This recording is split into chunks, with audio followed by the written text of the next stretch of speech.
सर्व काही बेकायदेशीर काम चालू आहे। या कामाकडे स्थानिकांनी लक्ष घालून याला विरोध करणं गरजेचं आहे।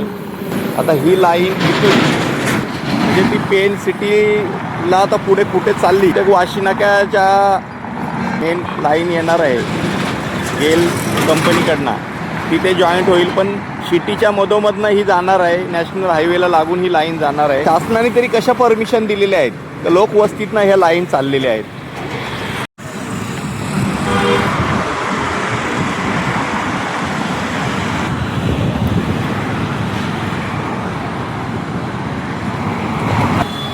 खूप गाव आहे आणि ते येण्याचा जाण्यासाठी हा हायवेला ठेवलेला कट आहे, परंतु गेल गॅस लाईन ह्यांनी ही लांब सटक पाईपलाईन ह्या रस्त्याच्या कडेला वेल्डिंग करून ठेवलेली आहे।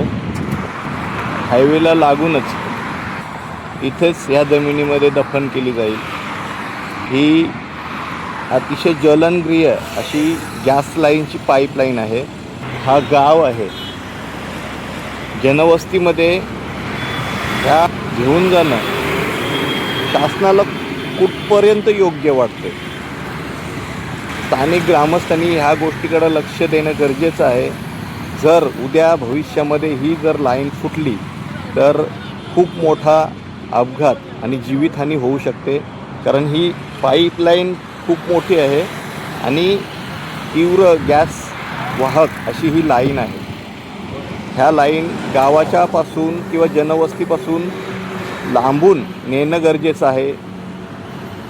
सागरी मार्ग आहे आपल्याकडं, त्या खाडीच्या मार्गाने ही ती जनवस्तीपासून दूरवरून येता आली असती, परंतु पनवेलपर्यंत नेण्यासाठी ह्या हायवेच्या कडेनेच ही नेण्यात येत आहे। गेल गॅस लाईन जाण्यासाठी हा खड्डा मारलेला आहे आणि ह्या मशीनच्याद्वारे ह्या पाईपच्या माध्यमातून ही लाईन नदीच्या खालना पाईपलाईन आरपार तिकडं तरणखोप गावामध्ये निघणार आहे। ह्या पाईपलाईनचं जे जमिनीतनं भुयारी मार्ग एक प्रकारे ते करून ते पाईप टाकणार आहेत। हेच सांगायचं होतं। जय शिवराय, जय शंभूराजे। स्थानिकांनी जागृत व्हा। हे जे चाललेलं आहे हे कारभार अतिशय अयोग्य आणि चुकीचं